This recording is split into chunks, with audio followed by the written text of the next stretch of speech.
Few people in Queensland know the potency of One Nation better than Rob Borbidge. He was Premier and Nationals leader in 1998 when Pauline Hanson exploded onto the scene and upended the political establishment.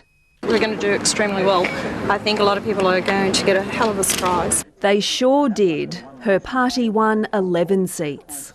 History really is being made tonight. One Nation up 22.9. Leading to a hung parliament. Good on you, Pauline. Labor's Peter Beattie managed to form a majority with the help of independents, sending Rob Borbidge and his team to the opposition benches. But things rapidly fell apart for One Nation. Within 18 months, some MPs left the party, others formed a new city-country alliance.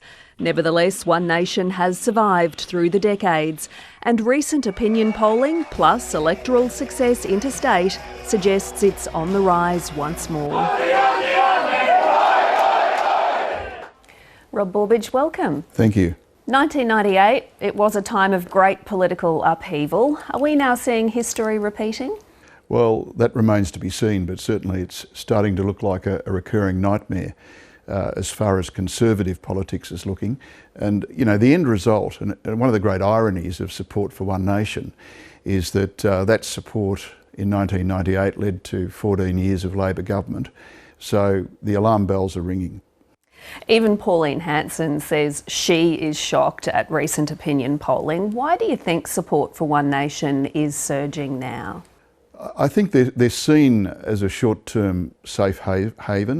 You know, people are fed up with the Labor government federally. They're angry with the federal coalition over the events of recent months. But there's still time to turn that around, and I think that's one of the big differences. This time it's 2 years, or the best part thereof, to the next federal election.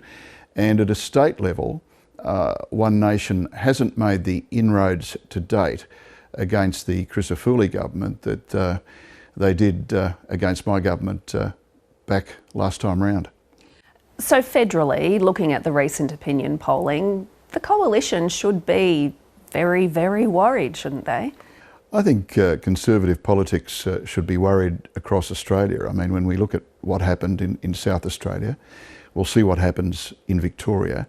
But, you know, it's time to turn it around yet. And it's easy 2 years out for people to say, look, the major parties need a good boot. We're going to give it to them in the opinion polls. But let's see what happens.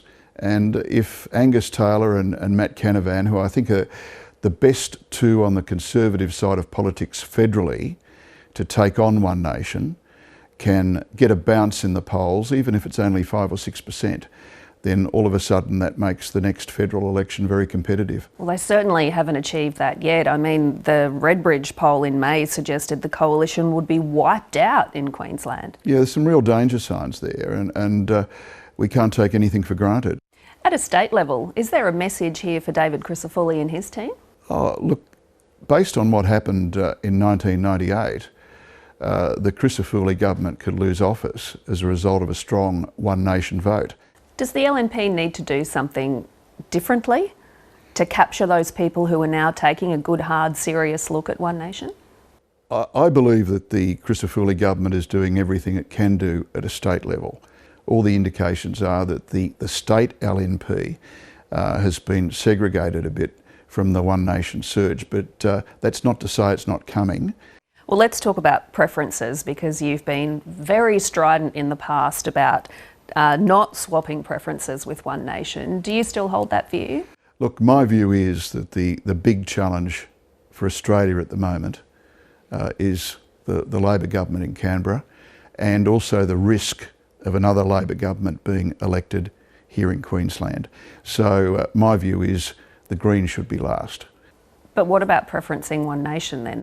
The reality is that times have changed, and the LNP has to look on a case-by-case basis of preferencing One Nation ahead of the Greens and ahead of the Labor Party.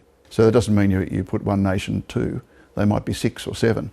In 2017, after the Queensland election then, which Labor won, you said that the LNP has to accept the fact that any association with One Nation is absolutely toxic, particularly in southeast Queensland. Do you still hold that view?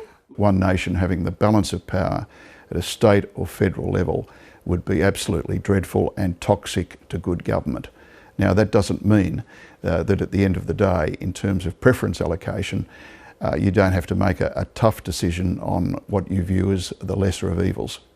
One Nation has been through many ups and downs over the years, but they're still here. What do you put Pauline Hanson's longevity down to? Oh, look, the fact that she's obviously dedicated, she's obviously committed to the cause, she's a stayer, she's determined, she's stubborn. All of that helps in politics. Now, that's not to say I'll be voting for her. Rob Borbidge, thanks for your time. Thanks, Jess.